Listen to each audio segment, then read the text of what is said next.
Beijing is targeting Taiwan. The communists dream of returning the island to its native harbor. The People's Republic of China periodically stirs up military hysteria around Taiwan. Punishment for separatism. This is how the Celestial Empire's authorities dubbed the military exercises that began on March 17th off the coast of Taiwan. Chinese military exercises near Taiwan on Monday became a punishment for the ongoing separatist propaganda by Taiwan's President Lai Ching-te. This is stated in a harsh statement from Beijing. In China, they assert that the reunification of the mainland with the island is inevitable. And while the communists publicly declare a peaceful annexation, in reality, Beijing is preparing for war.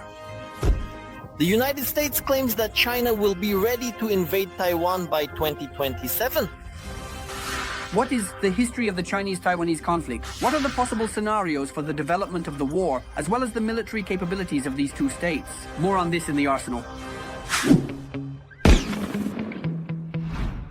The Republic of China, Taiwan, in its current form, is the result of a civil war.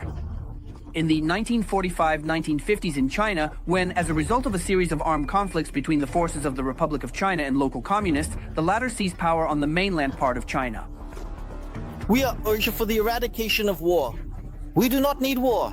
But war can only be eradicated through war. If you want there to be no rifles, take up a rifle?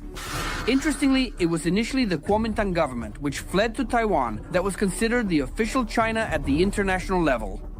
The Republic of China, Taiwan is one of the founding states of the UN and one of the 5 permanent members of the UN Security Council. It was only in 1971 that the Republic of China ceded its place in the UN to the People's Republic of China. And since that time, accordingly, the UN and the majority of the global community officially recognized the jurisdiction of the People's Republic of China over both mainland China and consequently Taiwan.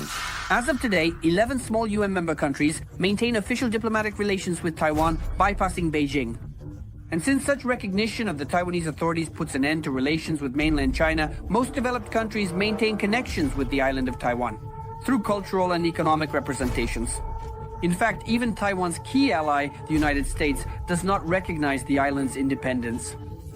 The United States conducts, since the recognition and establishment of diplomatic relations and subsequent development with the PRs, and that was in 1979, they pursue a policy that there is one country, but indeed 2 political systems. And within the framework of this US doctrine, it specifically allows Taiwan to exist in its current form in the geopolitical landscape currently. In turn, the Chinese communists, as they perceive it, view Taiwan and its residents as separatists whose fate is determined on the mainland. Both the People's Republic of China and Taiwan recognize each other's territories as temporarily occupied and uncontrolled. That is to say, neither Taiwan nor accordingly China. And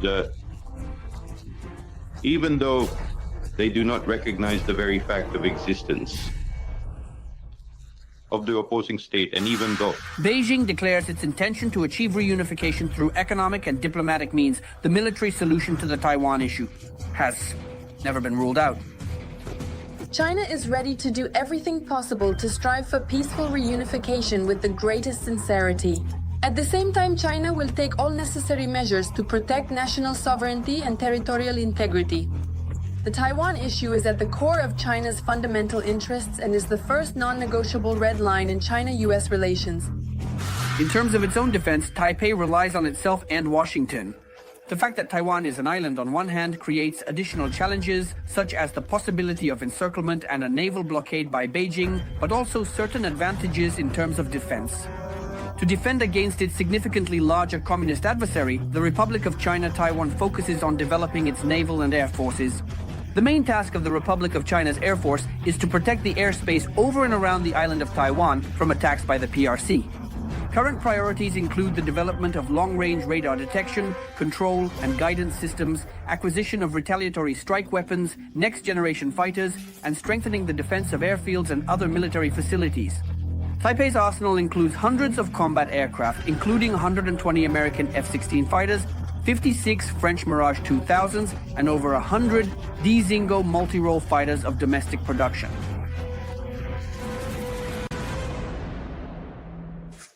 The situation with the Navy in the Republic of China is somewhat different. In maritime matters, Taiwan relies even more on its allies, primarily the United States. Taiwan is a key strategic partner of the United States, not a NATO bloc. And accordingly, the United States is effectively the guarantor of the existence of this state. The Taiwanese Navy consists of 9 large landing ships, 22 frigates, 31 missile boats, and 4 submarines.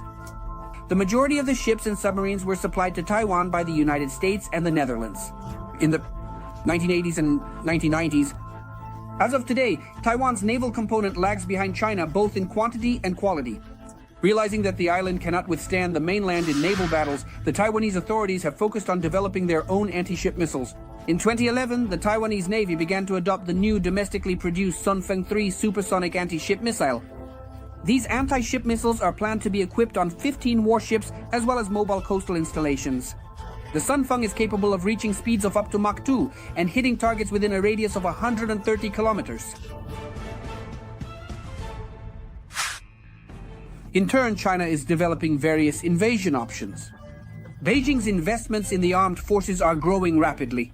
In recent years, China's defense budget has increased by 16% and exceeded $223 billion. Globally, China is competing with the US in military potential, which is why special attention is again being paid to naval and air forces.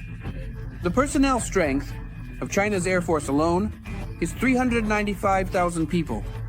As of the beginning of 2024, there were more than 2,500 combat aircraft in service, including about 200 Chinese 5th-generation G-20 fighters, which were commissioned in 2017.